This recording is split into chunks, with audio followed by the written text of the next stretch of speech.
Hi, Lenny. Hi, Hi, everybody. good to see you. Hi, Hello. So hello. welcome It's to. not yet 7 in New Delhi.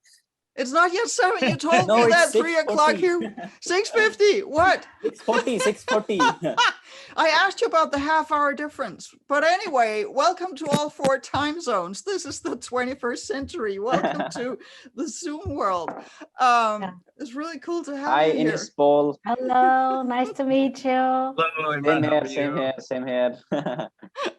Pleased to Uh, see you all. so maybe you could just briefly introduce yourselves because you have never met before. Yeah, I'm Imran Pare. I'm an assistant professor at the University of Delhi in New Delhi. And I am connected with European Bildung network for a while now. And it has been so amazing for me to, listen to wonderful speakers all over the globe. Ines in Brazil. Hello, I'm calling from São Paulo, Brazil. I am a facilitator of leadership by values and transforming and systemic transformation in corporations and in schools. The first time I read Bildung, I said, oh my God, I need to meet Len. Then I said this to a great friend, David, and I said, sure, let me put you in touch. And here we are, finding ways of expressing and bringing this wonderful framework to this part of the world and contributing to the metamodernity, to the co-creation of this metamodernity context. So Lena and I met almost actually over a year ago, and it was through an article written in the New York Times by David Brooks about the Nordic Secret, about the book that she and Thomas put out. And here was this concept of Bildung that has served as the internal compass for the Nordics for over a century. It's really permeated the Nordic society, and I really appreciate sort of that philosophy. And so we began a conversation, and I think a lot of the teachings that have come out of it are ones that we could be using here. Paul, where are you? I don't think you mentioned I where you am are. in Amherst, New Hampshire, which is just north of Boston by about 50 minutes. I mean, the first question that I asked you was, why are you joining the European Bildung Day? Because I have been attending coffee house, conversations, and it's an absolute fun and a great enchantment for me, as well as something where you get intrigued by the quantum of ideas discussed there. Even if they are hypothetically not possible in this age, but somehow we tend to sort of imagine what our futures could be, how we can actually go from where we are now. So I really look forward to the notion of Bildung, the way I have read it, the way I have studied it. It just it not only attracts me per se as a philosophy, but also as a matter of praxis. Because when you talk about applying something in the practical world, I think Bildung is something that is that possibly is going to change things on the ground.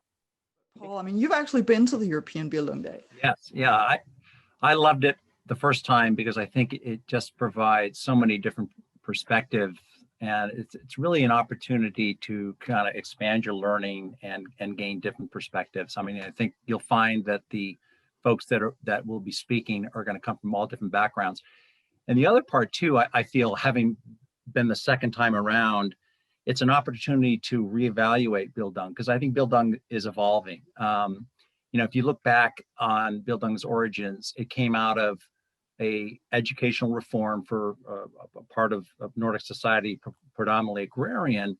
And so now we kind of fast forward, and obviously things are changing tremendously. In particular, we're coming out of this COVID crisis, which I think we will get out of eventually. But we also now have this whole looming thing of climate change and so forth. And so we have these really, as they call it, wicked problems, these really intractable problems. So I see Bildung as a way to help adapt and learn how to take on these problems. And so when I look at this upcoming Bildung Day, there's a couple things that I'm looking to take away from it. One is, how do I build a stronger community that carries a greater sense of self-responsibility? I think that at its core is what Bildung has taught us, is how do we become how do we look out for each other? How do we help where we can? And then the second part of it is, and I think this was talked about in one of the white papers, how do we explore this concept of a eco-social build-up? Understand that we need to be ecologically sustainable before we can become socially sustainable. Well, so many ideas and so many wishes. Why am I happy to attend? First, co-creating, sharing, having different perspectives.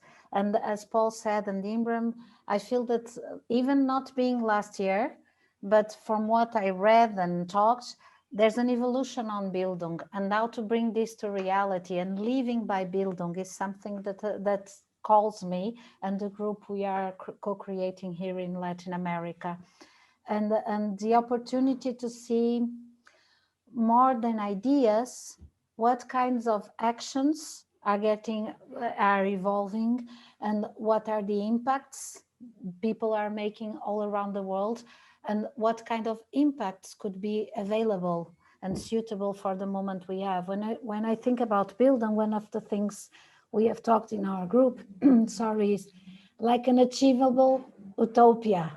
Manuel always says achievable utopia. It's not something that maybe I'm not going to be alive to see it all.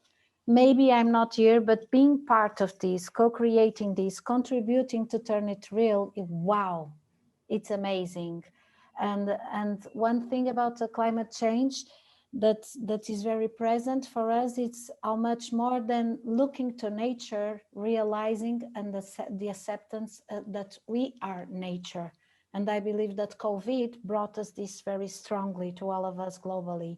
We are nature, we are part of it. And I'm very curious to listen the perspectives of the people all over the world and how people are adapting to this. Because from our point of view, it's this that makes the rose, the Bildung rose, bloom. So these are some of the things I am expecting to see in the Bildung Nordic Day. Low expectations. No, that's great.